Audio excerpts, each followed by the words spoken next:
তোমায় পরশিয়া রে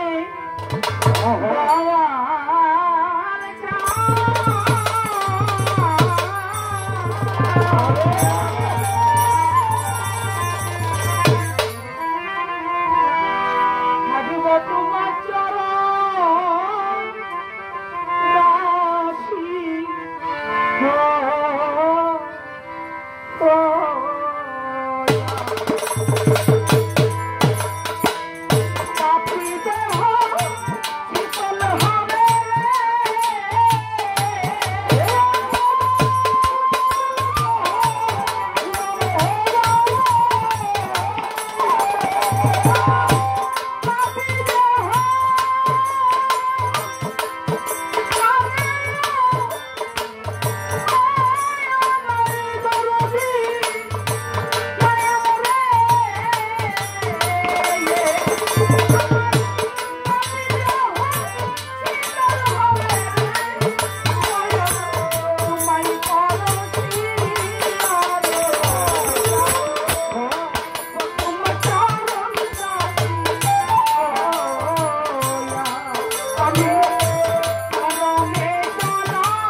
প্রতি পাঠাও আমায় গো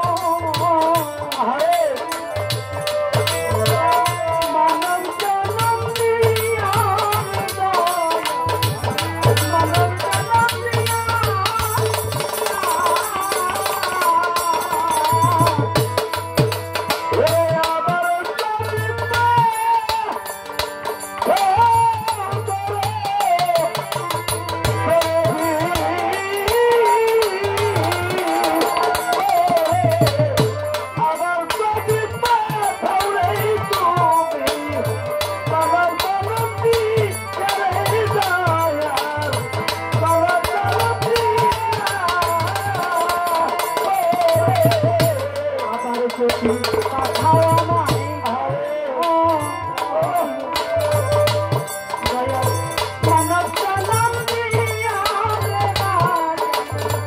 মানব জনম দিয়া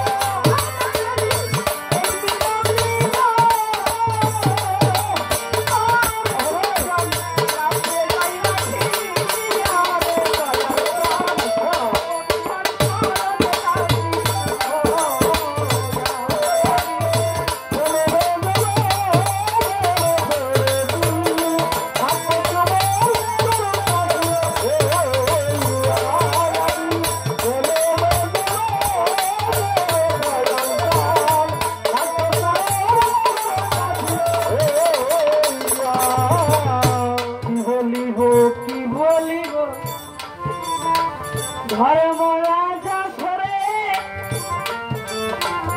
সেই ভারতে প্রশ্ন করে আমার কাছে প্রশ্ন করে আমার ধীরে ধীরেই বলবো কথা করে দয়াল ভক্ত যখন প্রেম করে প্রেমে যখন সফলতা আসে দয়ালু বলে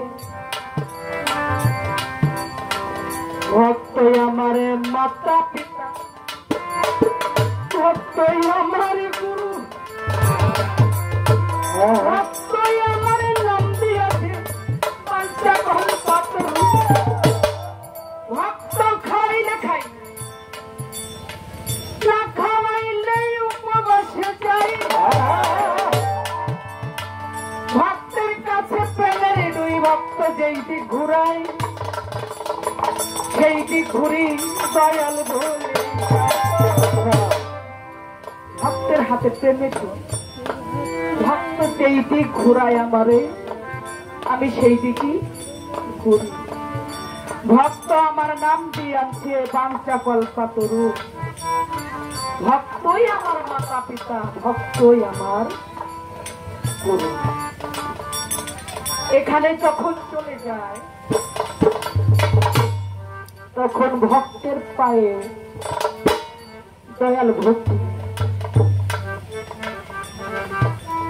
এরকম একটা মঞ্চ আমার জীবনে হয়েছে সেটা বাস্তব ঝিনাইদার নজরুল আছে না এই নজরুল আর আমি গান করেছিলাম জয়পাড়া দয়াল বাবা নাগর চৌধুরী দরবার গুরু ভক্ত পালা এমন একটা পর্যায়ে গিয়ে নজরুল বাইতি গুরু আমি ভক্ত ভক্তের পায়ে যখন ভক্তি দিল ওই মঞ্চের মধ্যে যতগুলো লোক ছিল সমস্ত লোক এমন কোন একটা লোক বসা ছিল না প্রত্যেকটা লোকই মাটির মধ্যে ছিল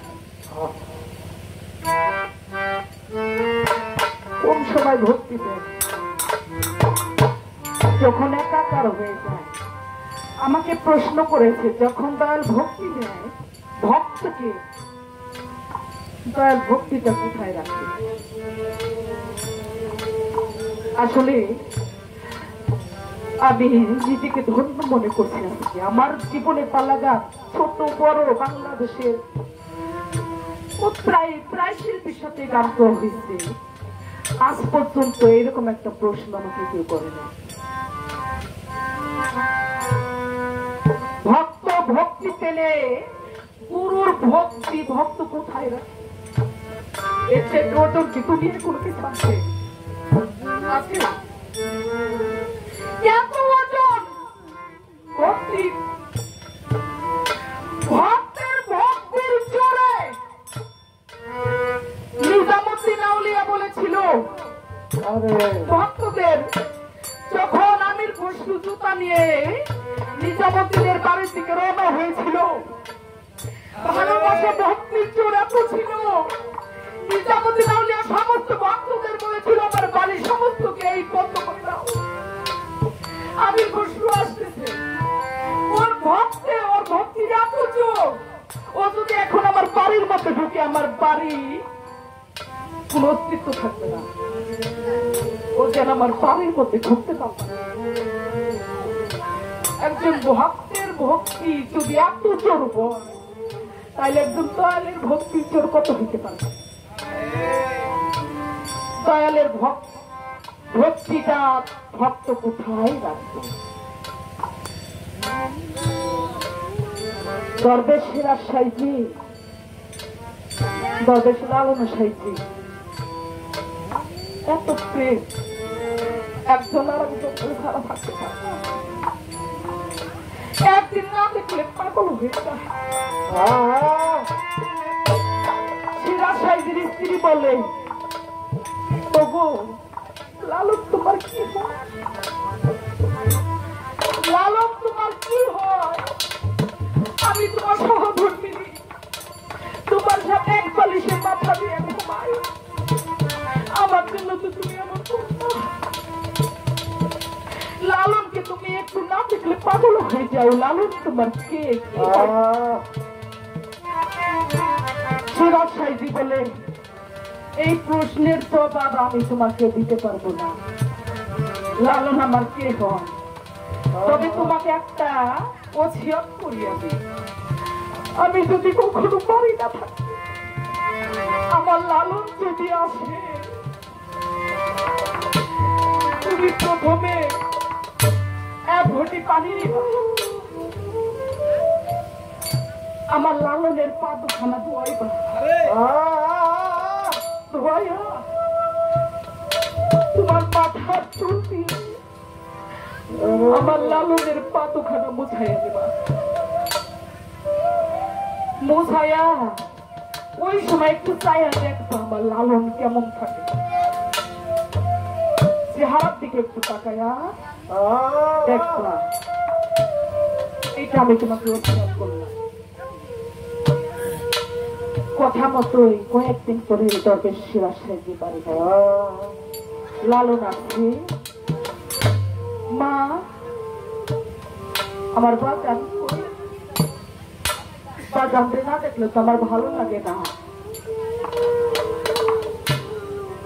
মা বলে, লালন রে, তোর বাবা তো বাড়ি নাই, কই যেন গেছে, লালন যাইতেছে, আর ওই কথা মনে পড়ছে। বাবা লালন একটু দাঁড়া, বললো কি তোর সাথে আমার একটু কাজ আছে, স্বামীর খবর তো এক ঘটি পানি আছে। লালনের পা দুখানা ধোয়াইছে, ধোয়াইয়া মাথার চুল খুলে পা দুখানা মুছাইছে, মুছাইয়া তাকায় লালনের মুখের দিকে তাকায় দেখবে লালন কেমন আছে। তাকায় দেখে লালন সাইজি নাই, ওখানে স্বয়ং সিরাজ সাইজি।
দয়াল যখন ভক্তি দেয় ভক্তকে দেয়,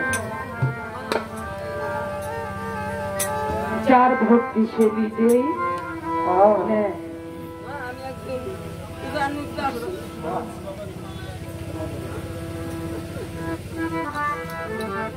যাহা